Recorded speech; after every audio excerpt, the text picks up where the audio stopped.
kira-kira? Sepertinya akan terjadi oksidasi ya, Bu. Apa? Salah Ayo. dong. Kan Ayo. CPTAU itu kan Ya. inert AU-nya dong. Berarti kan dia akan susah teroksidasi ya, Bu Iya, ya? betul. Jadi dia mudah tereduksi Tereduksi. tapi susah teroksidasi. Oh, iya ya, berarti kan nanti kan dia akan lebih mudah, lebih susah berkarat. Dalam limbah batik itu kira-kira di dalamnya ada suatu unsur tertentu atau ada suatu unsur logam ya. Oh, ada ya, Bu.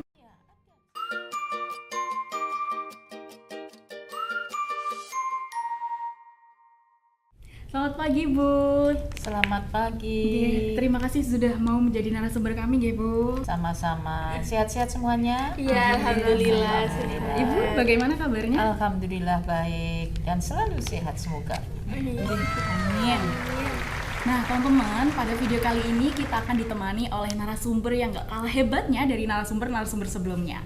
Bu Hayuni merupakan guru besar di bidang kimia analitik. Begitu nggak, Bu? Ya. Nah, kemarin kan kita sudah membahas tentang elektrolisis.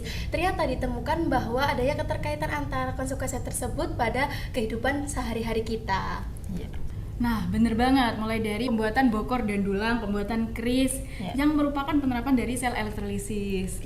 Ini menandakan bahwa kimia itu dekat sekali dengan kita, nggih, Bu. Iya, Seperti betul. ada fenomena, kemudian ada budaya dan apapun Betul. itu yang dapat Iya. dijelaskan dengan ilmu, khususnya dalam ilmu sains. Iya, betul.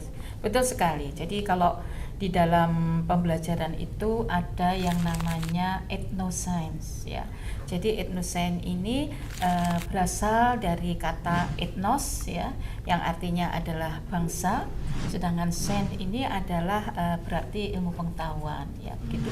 Jadi ethnoscience ini adalah ilmu yang mengaitkan ya pengetahuan ilmiah dengan budaya lokal atau budaya dari suatu daerah ya gitu, atau sumber daya alam di suatu bangsa, yaitu bangsa. Kalau di sini etnosen dengan bangsa kita, maka nanti kita mengaitkan budaya daerah bangsa Indonesia, seluruh daerah di Indonesia dengan ilmu pengetahuannya ya begitu. Misalnya tadi sudah disebutkan ya oleh saudara semuanya, itu terkait dengan tujuannya itu adalah menjembatani pengetahuan sains ya dengan praktek yang sudah biasa dilakukan oleh masyarakat. Jadi etnosains ini adalah ilmu pengetahuan yang berkembang dari tradisi budaya suatu masyarakat atau bangsa yang kemudian nanti digabungkan atau dihubungkan dengan sains modern ya, dengan pengetahuan modern, sehingga nanti bisa dipertanggungjawabkan ya, diuji kebenarannya, sehingga nanti menjadi pengetahuan itu akan menjadi lebih bermakna kalau kita hubungkan dengan budaya suatu daerah, sehingga nanti siswa akan lebih memahami ya, lebih mudah menyerapnya kalau berkaitan dengan kehidupan di sekitar mereka. Berarti pembelajaran itu dapat membuka lebih lebar lagi wawasan siswa ya, Bu? Betul sekali. Jadi etnosains ini memang sangat bermanfaat dalam pendidikan, karena dengan mengaitkan pelajaran sains ya, atau khususnya di sini kimia ya dengan hal-hal yang sudah akrab di lingkungan masyarakat seperti tradisi dari suatu daerah, kemudian aktivitas sehari-hari di masyarakat, maka mereka nanti para peserta didik itu akan lebih mudah memahaminya ya. Dengan demikian etnosains itu juga dapat membuat pembelajaran itu secara lebih kontekstual, relevan, dan lebih dekat dengan budaya kita ya tuh. Oh, jadi singkatnya pembelajaran berbasis etnosains ini membuat kita lebih memahami bagaimana penerapan ilmu pengetahuan tersebut di kehidupan sehari-hari kita. Ya, Seperti itu. betul sekali. Misalnya limbah air di industri batik ya, pembuatan proses batik ya, itu juga bisa dikaitkan dengan ilmu pengetahuan khususnya di kimia, di elektrokimia, yang mana di dalam limbah batik itu kira-kira di dalamnya ada suatu unsur tertentu atau ada suatu unsur logam ya. Oh, ada ya, Bu? Iya, ada di situ. Dari limbah-limbah itu bisa kita deteksi logam-logam apa yang ada di situ. Kemungkinan itu juga mengandung di dalamnya ada logam ya gitu. Oh iya ya, nggak kepikiran ya. Iya. Oleh karena itu dengan seperti itu nanti kita akan bisa memanfaatkan sumber daya alam kita ya. Jadi kita bisa memanfaatkan sumber daya alam kita atau pengolahan pada budaya kita yang menurut kita itu tidak berguna ya, seperti tidak berguna atau sesuatu yang limbah ya, yang kita menangkapnya itu ada sesuatu yang tidak berguna dan kita buang ya gitu. Nah, tapi bagaimana kita bisa memanfaatkan limbah yang menurut tanda petik itu tidak berguna itu bisa menjadi sesuatu yang bermanfaat ya, bisa berguna ya. Nah, hal ini juga bisa menjadi salah satu cara untuk mengurangi pencemaran lingkungan ya, pencemaran lingkungan atau pemanfaatan limbah yang barangkali tidak bermanfaat tetapi sebenarnya bisa kita manfaatkan ya gitu. Karena itu kita bisa memanfaatkannya limbah-limbah tersebut seperti limbah pada proses apa tadi? Pembatik ya, proses pembuatan batik seperti itu. Nah, lebih bagus lagi kalau di dalam limbah tersebut bisa kita deteksi jenis logam apa yang ada di dalam limbah tersebut ya begitu, sehingga nanti bisa kita olah sedemikian rupa untuk bisa dimanfaatkan. Gitu.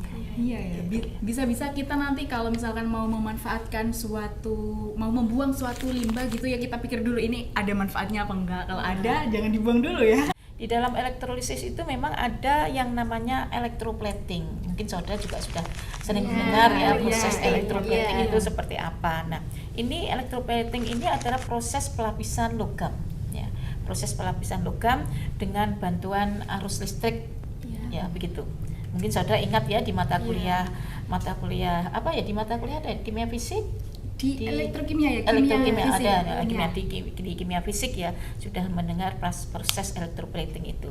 Misalnya pada proses penyepuhan emas atau di mana logam ini ketika penyepuhan logam dengan emas ya gitu, sehingga nanti logam ini nanti ketika dilapisi dengan emas itu nanti akan bagaimana kira-kira?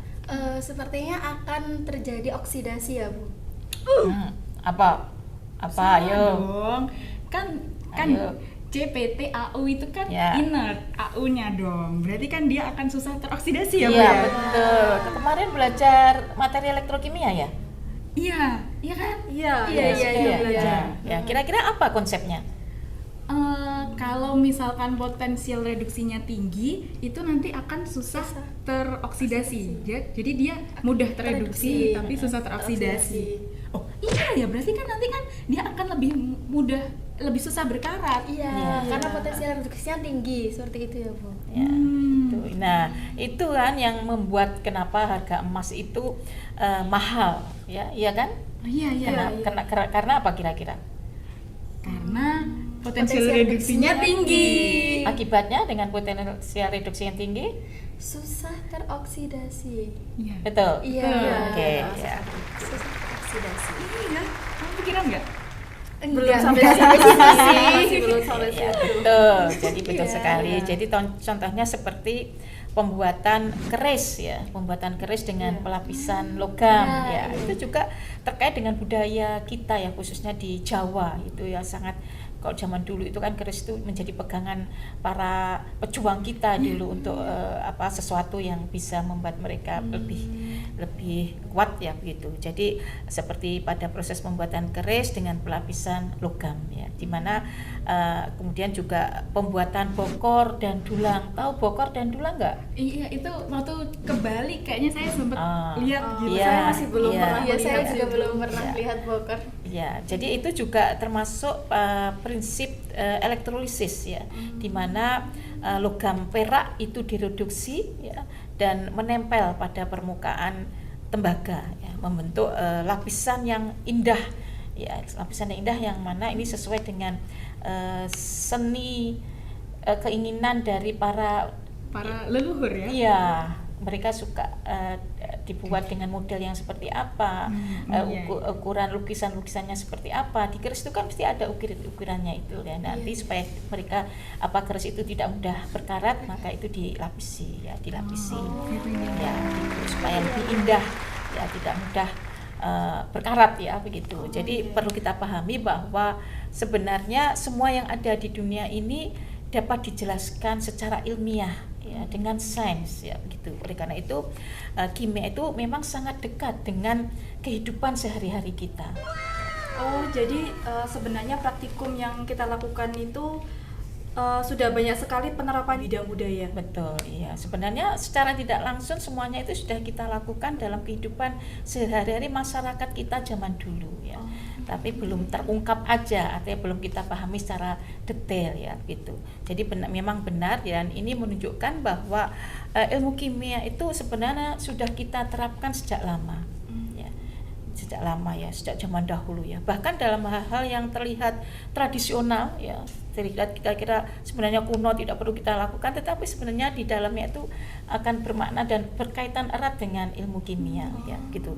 Jadi belajar ilmu kimia itu melalui etnoscience ya. Jadi belajar ilmu kimia dengan melalui etnosains itu bisa memperkuat pemahaman kita akan bagaimana ilmu itu diterapkan secara real, secara nyata ya, dan bisa terkonfirmasi, bisa dipertanggungjawabkan kebenarannya, yaitu dengan budaya suatu daerah, tetapi bisa dipertanggungjawabkan secara ilmiah kebenarannya. Gitu. Itu yang sebenarnya. Gimana nih teman-teman? Sudah paham belum ya terkait etnoscience? Nah, Bu, kalau tadi kita sudah membahas tentang etnoscience, tadi juga sempat disebutkan bahwa dengan memanfaatkan limbah, memanfaatkan sumber daya alam di bangsa kita ini bisa mengurangi dampak pencemaran lingkungan. Betul. Nah, dengar-dengar sekarang ini sedang marak ya Bu ya diterapkan small scale. Nah, itu bagaimana Bu? Boleh dijelaskan? Ya, baik. Terkait small scale. Ya, jadi dari konsep small scale atau kalau dari bahasa terjemahannya gitu, bahasa asing ya, kalau terjemahnya itu adalah skala kecil ya, skala kecil di dalam praktikum kimia itu lahir dengan mempertimbangkan beberapa hal ya. Jadi dari beberapa pertimbangan, salah satunya adalah isu lingkungan ya. Isu lingkungan ini sangat penting karena kita itu sekarang itu juga harus terkait dengan SDGs ya, itu juga ada 17 level kan di situ, salah satunya juga terkait dengan lingkungan ya, lingkungan, bagaimana kita menerapkan proses pendidikan itu yang berkait dengan lingkungan ya, begitu. Jadi pada praktikum kimia itu sering memang kalau kita melakukan percobaan praktikum di lab itu sering menghasilkan limbah ya, sering menghasilkan limbah bahan kimia yang bisa berdampak buruk bagi lingkungan kita ya. Jadi ini memang harus diantisipasi, perlu diperhatikan penggunaan limbah kimia yang terus menerus yang tanpa kita sadari itu akan berdampak pada lingkungan ya gitu. Dengan menggunakan bahan dengan small scale ini nanti diharapkan nanti kita akan bisa menggunakan bahan dalam jumlah yang relatif sedikit ya, relatif kecil ya, sehingga kita bisa mengurangi limbah yang dihasilkan dengan percobaan praktikum kimia itu sebenarnya pertimbangan yang dilakukan dengan small scale itu. Oh, jadi tujuan utamanya itu adalah supaya kita lebih ramah lingkungan dalam melakukan betul praktikum sekali kimia ya, Bu? iya betul sekali, memang seperti itu. Jadi kita hidup di era di mana isu lingkungan itu menjadi perhatian yang utama ya. Ingat saudara, ini generasi muda, generasi penerus ya, jadi harus bagaimana supaya di dalam kehidupan kita itu harus tetap memperhatikan lingkungan yang sehat ya.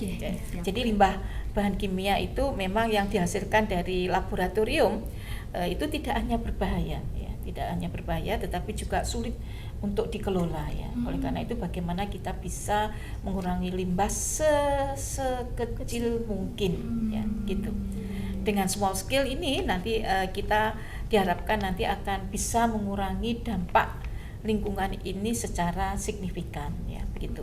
Jadi ini juga sejalan dengan upaya kita untuk mengedukasi generasi muda kita ya, agar nanti lebih peduli terhadap lingkungan. Apalagi sekarang ini sudah didengung-dengungkan terkait dengan SDGs ya. Salah satunya di level ada 17 level, di situ salah satu levelnya adalah terkait dengan lingkungan ya gitu. Kalau dari sisi selain lingkungan Ibu, adakah faktor lain yang membuat small scale ini mulai diterapkan di berbagai sekolah? Nah, ya. Jadi selain ramah lingkungan, small scale ini juga menghemat biaya. Ya, juga menghemat biaya dan meningkatkan keamanan ya. Jadi dengan menggunakan jumlah bahan kimia yang lebih kecil, maka ini resiko kecelakaan di dalam praktikum ya juga lebih rendah kemungkinan terjadinya, lebih kecil kemungkinan terjadinya. Ya, ini juga sangat penting terutama di sekolah-sekolah ya yang mungkin juga fasilitas dari sarana dan prasarananya terkait dengan kegiatan praktikum dan keamanannya itu juga terbatas ya gitu. Berarti ini juga menjadi solusi ya Bu ya bagi sekolah-sekolah yang mungkin di pelosok gitu ya Bu ya? Ya, betul. Kecil laboratoriumnya, terus anggarannya juga kecil itu. Yang sarana prasarananya Iya. terbatas. Sarana terbatas itu juga menjadi solusi bagi mereka gitu ya? Betul sekali ya. Jadi tepat sekali apa yang sudah sampaikan tadi bahwa banyak sekolah ya terutama di daerah-daerah yang terpencil atau kurang atau sekolah-sekolah yang terbatas dananya, fasilitas sarana dan prasarananya yang tidak mempunyai laboratorium mungkin karena sekarang banyak sekali loh sekolah-sekolah yang belum punya fasilitas lab karena tidak semua sekolah itu ada juga sekolah yang tidak memiliki akses ya. Akses yang mudah untuk bisa memfasilitasi bahan-bahan kimia dalam jumlah yang besar ya. Oleh karena itu dengan small scale itu membuat praktikum itu lebih terjangkau dan memungkinkan siswa itu tetap mendapatkan pengalaman belajar ya yang sama ya. Karena memang kalau kimia itu tidak lepas dari praktikum gitu. Sehingga walaupun di sekolah itu terbatas tetapi dengan small scale itu diharapkan mereka memperoleh pengalaman belajar yang sama dengan sekolah-sekolah yang relatif lengkap segala sarana dan prasarannya ya. Jadi meskipun dengan fasilitas yang terbatas ya diharapkan dengan small scale ini mereka yang belajar kimia itu akan terwadahi ya, terpenuhi segala kekurangan terkait dengan keterbatasan sarana prasarana laboratoriumnya ya. Nah, lebih baik lagi kalau ada small scale laboratory. Small scale laboratory. Jadi ini berupa kit ya untuk melakukan praktikum. Ada kitnya ya? Iya, ada kit untuk melakukan praktikum secara small scale atau dalam skala yang kecil gitu ya. Nah, itu akan lebih membantu untuk siswa-siswa yang sekolah atau di sekolahan yang sarana prasarananya terbatas ya, gitu. Dan juga untuk mengurangi limbah juga itu mungkin terkait dengan small scale yang saudara tanyakan tadi. Wah, iya ya Bu. Jadi dengan adanya small scale laboratory kit ini nanti akan jadi berbasis kecil, lab kecil. Lalu bahan-bahannya itu juga yang digunakan sedikit. Ya, jadi nanti terbatas. Jadi mungkin nanti bisa membantu sekolah-sekolah di pelosok-pelosok seperti itu. Akan memudahkan kan ya. mudah dibawa juga, mudah dibawa kemana-mana juga. Geng. Betul sekali. Wah, luar biasa sekali ya teman-teman penjelasan dari Prof. Ayuni ini tadi. Bahkan kita jadi lebih paham nih kenapa penting sekali belajar sains melalui etnoscience dengan konsep small scale juga ya, terutama dalam menghadapi tantangan lingkungan. Baik, terima kasih banyak ya Ibu atas waktunya dan juga ilmu yang sangat bermanfaat. Sama-sama ya, semoga ini menjadi inspirasi ya untuk kalian semua, mungkin peserta didik yang belajar kimia untuk lebih memahami dan mencintai pembelajaran sains, khususnya kimia. Ya. Karena berkaitan dengan kehidupan sehari-hari. Iya. Gitu. Perlu ditekankan ya kalau kimia itu dekat, jadi kimia itu harusnya mudah gitu nih Bu ya. Jadi jangan kimia itu kan terkesan menakutkan Iya. begitu. Padahal kehidupan kita itu tidak lepas dari kimia. Ya, betul. Jadi bagaimana kita mengaitkan kehidupan di sekitar kita itu dengan topik-topik di materi kimia. Banyak sekali yang berhubungan dengan kimia. Gitu. Ya. Nah teman-teman, terima kasih sudah menonton video ini. Jangan lupa like, komen, dan subscribe di channel kita serta aktifkan lonceng notifikasi agar tidak ketinggalan konten-konten menarik seputar elektrokimia lainnya. Sampai jumpa di video selanjutnya. Dadah.